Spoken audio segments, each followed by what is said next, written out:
Somos Guille y Cami y esto es Mate Cappuccino. ¡Holi! Bienvenidos al segundo episodio de Mate Cappuccino. Hoy vamos hablando de cómo es nuestra vida perfecta, ¿no? Sí. Broma, porque... Bueno, nada, seguro entraron al episodio con el título, pensando de cómo les íbamos a contar, del cómo tenemos la vida soñada y tal y demás. Y bueno, la verdad que no es así.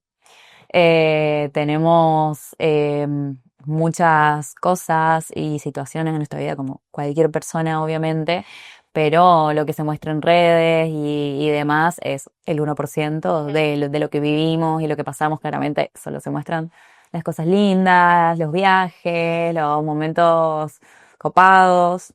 Y nada, queremos, en este podcast queremos ser transparentes y contarle realmente ¿Quién somos? que no tenemos la vida perfecta, y tenemos nuestras cosas, nuestros miedos, nuestra ansiedad, crisis, problemas, como mucha gente. Y nada, eso, la gente por ahí me dice, contame, ¿qué haces para tener la vida perfecta? ¿Que viajás? ¿Que esto? ¿Que lo otro? Y sí, obviamente, soy muy afortunada con las cosas que tengo, pero también tengo otros momentos que no están tan buenos. Así que nada, venimos a hablar de eso. Bueno, vamos a empezar haciendo preguntas. Así empezamos como a hablar un poco de romper El hielo. pensamiento, el hielo y el pensamiento de vida perfect. Sí. Bueno, Cami, yo te pregunto, por ejemplo, ¿tuviste alguna etapa en tu vida que, tipo, donde parecía todo perfecto o así, o que estabas re bien, pero en realidad, tipo, no? O que mostrabas que estabas re bien, o que parecía en realidad por ahí en las redes, o también con la gente que te rodea? Bueno, sí, muchísimas veces, como básicamente todos. Y me pasaba muchas veces que no estaba bien, como psicológicamente, pero claro, subía igual las fotos. Y, por ejemplo, tuve muchísimos momentos, por ejemplo, cuando las decepciones, se dice, con mis amigas, o cuando tenía que elegir la facultad o el colegio. Tuve momentos muy difíciles y... Por ejemplo, ¿qué te pasó cuando en el No, colegio? pero diría que el momento más difícil para mí fue cuando volví de mi año en Málaga, de mi Erasmus, de mi Porque contamos intercambio. en el capítulo anterior Sí, este fue un que momento. ese fue de intercambio. Sí, Málaga para mí siempre la describo como la ciudad, como el periodo más feliz que tuve en mi vida, literalmente, literal. Y bueno, cuando volví a Italia, todo como volví en el vuelo, se dice. Como Sí, que el duelo del viaje. Sí, porque en Málaga me gustaba yo como persona, como la persona que era. Era feliz, tenía muchos amigos y cuando volví, Te todo lo encontraste que como con la realidad. tenía antes. Sí. Entonces, psicológicamente tuve momentos muy difíciles y mis padres, mis amigos más cercanos, tuvo mucho poder sobre mí, en sentido que me ayudaron mucho, pero como la pasé mal y no tenía ganas de salir, de hacer amistades. Empecé a trabajar también sobre mi tesis, a trabajar en una oficina, pero es que no tenía ganas de hacer nada y entonces cuando ahora me estoy dando cuenta que todo está mucho mejor, entonces estoy más feliz de haberte conocido, de un montón de cosas y pienso a este periodo de mi vida que fue, no sé cómo describirlo, como Muy triste. muy triste. Muy crisis. Sí, muy crisis, pero también se sube cosas, no subía muchas cosas, esta es la verdad, pero cuando tuve momentos más, como menos difíciles, pero siempre difíciles, subía cosas. Depende claramente de ¿cómo se dice? De la escala de dificultad. Bueno, ya está, he contado demasiado. No. Bueno, ahora tengo pregunta para ti. ¿En qué momento sentiste que estabas completamente perdida en tu vida? Yo creo que me pasó varias veces. Sí. La primera vez que estaba perdida fue porque empecé la facultad, empecé odontología, empecé a estudiar y la verdad que me gustaba, me iba bastante bien. Pero en tercer año, nada, como que tuve una crisis en general, con la carrera, con mi vida, como que estaba perdida. Y nada, como que no sabía para dónde seguir, cómo seguir y todo, pero bueno, mis amigas me ayudaron muchísimo, muchísimo en ese momento y nada, estuve bien, seguí la carrera, o sea, en ese momento quería dejar toda la mierda, quería hacer cualquier otra cosa, pero bueno, después estuve bien, mis amigas me ayudaron mucho y nada, otro momento así también fue el año pasado. El año pasado, bueno, en este tercer año, cuando te digo que pasó todo esto, yo traje a mi perrito a vivir conmigo a Córdoba y es el hijo de mi perro de Catamarca, digamos. Y nada, él era mi compañía y en ese momento que estuve tan mal, como que me acompañó un montón y la verdad era como que hacía todo y como que me motivaba eso, como que nada, salía los fines de semana a pasearlo, lo bajaba, o como que mi motivación era él y no me daba cuenta en realidad, pero me ayudó muchísimo eso en tercero y en cuarto año. Y también te ayudaba a estudiar, ¿no? A todo, a estudiar, o sea, yo sí o sí, tipo, que me sentaba a estudiar y Morsi estaba arriba, Morsirra se llamaba. Morsi estaba arriba mío y tipo, en todo, desde estudiar hasta juntarme con mis amigas, ir al parque, lo que sea. Y nada, el año pasado me fui de vacaciones con mi familia y se murió. Y desde ahí como que todo se me hizo muy difícil porque él era esto que digo, que bueno, ahora tengo mucha terapia encima y ya lo puedo hablar y demás, pero en ese momento como que me fue muy difícil como aceptarlo y terminar de estudiar y de todo, porque yo estaba sola en Córdoba, solo él era mi compañía, y terminar la carrera y ponerle huevos a esa parte final que era lo más difícil, sin él como que fue muy difícil y bueno, también me ayudó mucho mis amigas, mi familia, mi novio. Así que bueno, ese fue. Y qué parte de tu vida parece perfecta, pero en realidad no es perfecta, no es tan perfecta. Claro que todo lo que se muestra, sí. vos decís, no, es perfecto, pero quizás detrás de cada foto, de cada cosa, no es la realidad, desde la autoestima hasta, no sé, miles de cosas, yo creo. Creo que todas, las mujeres en particular, Sí. ¿no? Siempre tienen inseguridades y suben cosas, suben fotos de cuerpos también cuando tienen una inseguridad, como que se suben cosas y porque quieren también la opinión de los otros para que también para subir no siempre, pero en general. Sí. O muchas veces, no sé, ves una foto de Instagram de alguien y decís qué diosa y capaz esa persona estuvo, o al revés, no sé, y capaz estuvo 10 horas para ver si subía la foto, si no subía la foto, después me pasa con un montón de mujeres que digo, ay, boludo, me saliste re bien esta foto. Una amiga, por ejemplo, y me dice, no, boludo, ya la quiero borrar, ni no me gusta. Y más que la ves, pero que luego, sí, de la que te borrar la mía. Eso pasa a todas. Bueno, y voy yo. Preguntitas. Así hacemos una a una. Sí. A veces te da culpa saber que tenés tipo el estereotipo de vida perfecta o de vida ideal. Sí, como que me siento culpable, esto estaba diciendo, ¿no? Uh-huh. Sí, me siento culpable porque ahora no hay nada que no va en mi vida. Está claro, o que te haga estar mal, por ejemplo, pero hay veces que sí. Igual uno se pone así. Sí, claro, pero que al final tengo el amor de mis papás, de mi hermano, de mi familia, de mis amigos y siempre busco algo que no está bien. Y como que te autosaboteas. Sí, que me autosaboto. Pero muchas veces, sí, que me da mucha culpa. Y muchas veces me pasa que pienso que, ¿qué pasa? ¿Qué pensaré cuando hay realmente cosas que me faltan? Sí, Eso, ¿qué voy a hacer? ¿Qué voy a pensar? Sí, si ahora estoy mal por una pelotudez o porque, ¿qué va a pasar cuando realmente pase algo grave? Grave. Si a mí me pasa lo mismo. Tengo miedo de cómo yo voy a reaccionar a todas las cosas que me pasarán en mi vida, porque tengo muchos miedos y seguramente la mayoría de las personas tienen el mismo miedo, como es normal, todas las personas, el ser humano.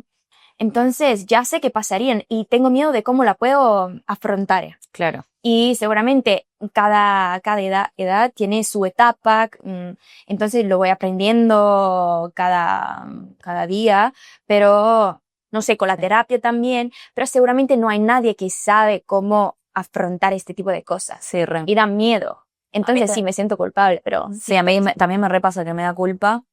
Eso de decir, che, tengo todo bien, tengo salud, mi familia la tiene, mis amigos, todo lo que quiera lo tengo pero sí, bueno, sí. pero a la vez digo, y me pongo mal por algo, por una pelotudez. Pero a la vez como que también hay que aceptar eso, como que aunque sea algo que vos pensás y es una pelotudez, como que realmente es algo que te afecta. O sea, ¿cómo vas a decir, no, bueno, no me voy a poner mal porque es una pelotudez? O sea, sí hay cosas peores, siempre va a haber cosas peores, pero bueno, también como aceptar que hay cosas que en ese momento nos afectan y no está mal ni bien, digamos. ¿Cuáles son las cosas que te dan más ansiedad en tu vida? Y la verdad que tengo una ansiedad. Bueno, tenemos crisis de pánico, de ansia, no, tenía. Yo también. Tengo una ansiedad gigante, sí, desde hace, de larga data, de hace muchos años, desde que tengo memoria, sufro de mucha ansiedad. Y bueno, sí, ataques de pánico y todo eso que... ¿Pero lo superaste un poco? Sí, ahora estoy mucho mejor, con mucha terapia, con psiquiatra también, pero hoy puedo decir que estoy mucho mejor. Pero eso, como que la ansiedad formó parte de mi vida y yo creo que la va a seguir formando, pero hay que, tipo, convivir, o no sé si convivir, pero aprender a todos los métodos que te da la terapia de cómo, que no sea, que no te cague la vida, básicamente. Pero que puedas vivir con eso. La terapia te enseña a afrontar, no sé cómo se dice este verbo, afrontar. Afrontar, ¿sí? Afrontar los ataques de pánico, la crisis de pánico, de ansiedad, pero no con cosas prácticas. Entonces, mucha gente que va a terapia dice, bueno, sí, estoy trabajando en sobre estos temas, sí, en este periodo de mi vida sobre estos temas, pero en realidad, como que no sientes adentro de ti que estás realmente haciendo algo, pero en realidad la terapia funciona así. Entonces, cada día, sí, 100% literal. Pero también eso que decías, como que no te dan algo práctico para el momento, pero nada, cuando yo creo que la gente que sufre de esto muchas veces ya pasa a otro nivel, que ya te dan las herramientas, ya sea medicamentos o acciones o cosas que podés hacer que te van a ayudar en el momento del ataque de pánico, desde cosas boludas que vos decís, che, esto no me va a servir en ese momento, hasta, no sé, cosas para evitarlas también y nada. Bueno, pero es muy difícil afrontar este tipo de cosas. 100%, pero bueno, terapia ayuda mucho, eso que dijiste vos. Sí. Que aunque vos decís, no estoy avanzando nada. Sí, y también mucha gente no tiene nadie a quien contar este tipo de cosas. Entonces la terapia es literal la herramienta principal. Y aquí en Italia, muchas veces los hombres en particular no van a terapia. No van a terapia porque tienen miedo de él, ¿no? El rol de los hombres. Sí. Este tipo de, ay no, los hombres no van a terapia o algo así. Sí. Y también las generaciones de nuestros padres. Y ahora sí que la persona de nuestra edad... Acá es normal. Normal sí, pero no es tan estereotipo. Claro, en Argentina es muy normal. Sí. Tipo todo, no sé, mis amigas la mitad o más de la mitad, tipo, no, todas van a terapia. Pero muchas veces las personas, mis amigas también, mi amiga, que puede resolver cosas solas, y yo no tengo este poder. Es que claro, es un poder literal, tipo... Puede analizar todo sin haber ido una vez, ni una vez. Mi sueño. El sueño de todas. Bueno, yo estoy haciendo esto con la terapia, porque si no... Sí, depende de la maturidad y también de otras cosas, como te enseñaron tus padres y todo eso. Pero hay veces que te presentan situaciones en la vida que necesitas o es lo que más te puede ayudar. ¿Qué pensás de la carrera que elegiste y cómo viviste tipo esos años cuando estudiabas? ¿Te fue fácil, difícil? Bueno, yo ya dije, pero lo dije que soy una comunicadora, ¿no? Como que... Claro, en Argentina es como licenciada en comunicación o como que estudias comunicación, pero acá es como general, en cambio allá estudias o periodismo, Hay muchas ramas, o ¿verdad? audiovisual, o lo que sea. En cambio, acá es una sola Todo cosa. junto, sí, todo Sí. junto. Entonces puedes hacer un montón de cosas y puedes ir en muchas ramas. Es muy difícil decidir porque si no tienes ideas y estás muy confundido, es muy difícil. Y bueno, elegí esta carrera, pero antes, desde que era chica, siempre quería ser una doctora. Y bueno, me di ¿Tu cuenta. papá es? Mi papá, mi tía, mis abuelos, todo en mi familia son doctores. Entonces, indirectamente fue influenciada. Sí. ¿Influenciada? Sí, sí, bueno. Pero me di cuenta con la terapia y todo que no estaba eligiendo la facultad para mí. Y entonces, bueno, fue un cambio muy difícil porque tuve muy Pero empezaste coraje. medicina. Empecé hice el test, empecé. Claro, el cursillo sería. Sí. ¿No? Pero Dijiste, esto no es para mí. sí, estudié todo el verano, todo. Ay, no. Y no lo logré. Pero empecé a hacer otra facultad similar a medicina para que el año después yo podía entrar directamente. Pero no me gustaba y tuve muchos crisis de pánico por eso y no me di cuenta por qué. Claro, Y de con la esta otra no te terapia, das cuenta. no, y con la terapia me di cuenta que era todo por eso y que estaba eligiendo una facultad que no era para mí, que no era para mi personalidad. Y entonces ahora estoy muy contenta de haber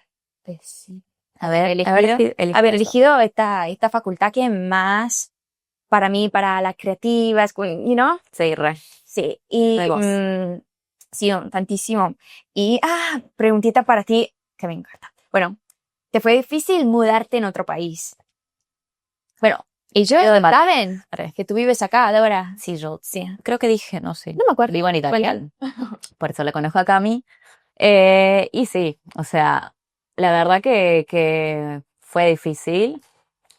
Pero de todas formas, toda mi vida, yo desde que empecé a estudiar y desde antes quizás, cuando era chica, yo sabía que no iba a quedarme en Argentina. Entonces como que ya lo sabía, entonces no me fue tan difícil. Y a la vez, bueno, viví sola 5 años en Córdoba, entonces también como que no era que estaba siempre con mis papás o que lo que sea, entonces no fue tan difícil en ese sentido. Pero nada, yo me recibí de odontóloga y en su momento me iba a venir a Barcelona a trabajar con mi tío, que es odontólogo y trabaja ahí. Y bueno, después pregunta, ¿por qué no te gusta Argentina? Como, ¿por qué no quería vivir en Argentina? No, sí me gusta Argentina, pero como que yo tenía esta oportunidad desde siempre, porque mi tío tiene su clínica y todo acá, entonces como que yo digo, che, me recibo y ya tengo trabajo de una, que no porque en Argentina no tengo ningún familiar odontólogo ni nada, y me iba a costar 10 veces más.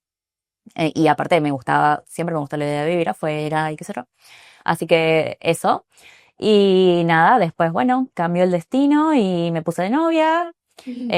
Hace como 3 años ya, y ahí cuando él se vino a vivir para acá, nada, yo me recibí y busqué trabajo acá.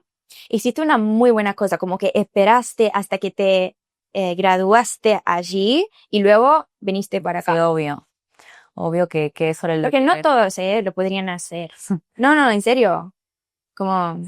Sí. Muy buena decisión. Y sí, eso es lo que siempre quise, entonces yo dije desde el día 1, tipo, yo, como sea, sigo, tipo, cueste lo que cueste, me voy a recibir y después veo qué mierda de mi vida. Así que nada, y sí, al principio fue difícil porque nada, extrañaba a mis amigas, a mi familia. Gracias a Dios mi novio es una muy buena contención para mí y me ayudó un montón y hizo que todo sea menos difícil, ¿no? Pero siempre se extraña. Bueno, ahora vamos a cerrar el capítulo, el episodio, con una o dos preguntas. Empiezo yo. Y te voy a preguntar, ¿cuál es la parte más linda de tu vida hoy? Como de todo lo que pasaste. Sí. ¿Cuál es la parte que te gusta más de tu vida? Quizá orgullosa. Oh my God, el acento argentino me sale. Te amo. Y nada, hoy estoy muy contenta, la verdad, con muchas cosas de mi vida, a nivel tipo personal, conmigo, con cómo estoy hoy y con mis amistades, con mis amigas de toda la vida, que siempre a la distancia me están acompañando, con mi familia, que también es mi sostén siempre. y con mi novio, que también me acompaña mucho, y con mis perritos y todo. Hoy estoy muy contenta, la verdad, y estoy muy contenta de haberte conocido. Tenemos que hacerlo conocer, quitar tú, que venga acá. Sí, No, bueno, vamos a mostrar vamos, sí. con mis 2 perritos. Así que nada, eso es lo más lindo hoy. ¿Tú, vos? Lo que dijiste tú, Básicamente básicamente, lo mismo. sí, el apoyo de mis padres, de todo, y que ahora estoy volviendo a tener ganas de hacer cosas, como que antes, no sé cuánto era, antes de diciembre, entonces en agosto, en estos meses después del verano, cuando volví a Málaga, volví que estaba muy triste, ahora estoy como que agarrando más cosas, tengo ganas de vivir más, no de salir, pero de hacer amistades y de ser feliz y serena, como tener serenidad. Tranquila, serenidad, tranquilidad. Alguien y algo que te ayude o te empuje a estar o ser mejor. Básicamente las personas que nombramos recién. Nuestras amigas. Nuestra amiga, para mí también hay 2 personas que ahora en este momento diría que son la más importantes. Mi familia claramente, pero en mi familia diría mi mamá y mi tía, que como que no están, como que están haciendo muchas cosas, pero simplemente están mejorando mucho mi vida. Como que, sí, esto. Yo también, las mismas personas que nombré recién. Mis amigas, que son todo, mi novio y mi familia. Y mis perritos. Este respuestas son muy, Sí, vale, lo iba a decir, pero bueno, sí, bueno. toda mi familia, mis abuelos, mi abuela, todo. Sí. En este episodio los abrimos un poquito más, les contamos un poquito más de nosotras. Y si algo de esto que contamos pasó a vosotros también, bueno, sí, aquí estamos si queréis contar. Sí, y nos vemos en el próximo episodio. Gracias por escucharnos. Besos, ¡mua! ¡Chao!